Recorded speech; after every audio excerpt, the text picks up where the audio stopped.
So here I'm starting with our consultant license. In V1, we called it an affiliate license. We heard you, doesn't make sense. We're calling it a consultant license, and that's what you're going to be able to operate within.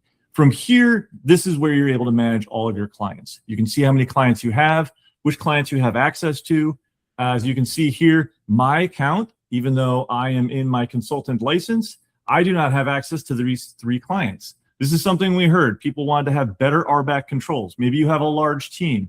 Maybe you've got a partner. Maybe you want to just separate role-based access control to who has access to what clients. You have that ability here to be able to do that. You can see I can't get into Moogle or Initech, but I can get into Nakatomi Holdings and Aperture Dynamics. Well, what else can you do with clients? Well, let's talk about that revenue generation and that management. Now we give you the ability to see your portfolio. What is your annual revenue that you're driving from clients? Where do you potentially have concentration and risk from revenue with clients? How much do your clients make up as part of your overall revenue and book? You can identify and tag which ones are potentially at risk. Where are you going to maybe have churn? Where do you kind of have that leaky bucket, right, if you will, with services? What type of renewals do you have coming up, and what do you have renewing a little farther out?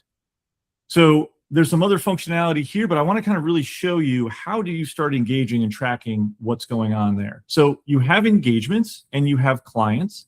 Within your engagements, you can start new contracts. Here you can see a variety of different activities or engagements that I have going on at clients.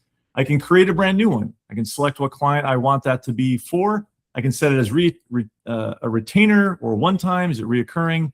I can give it a name, an amount, a cadence I'm checking in, when you're starting, when it's renewing, and any other kind of notes. All of this now bubbles up into your ability to see how much business am I doing at this client. Are there, as I identify opportunities at the client, how do I track those?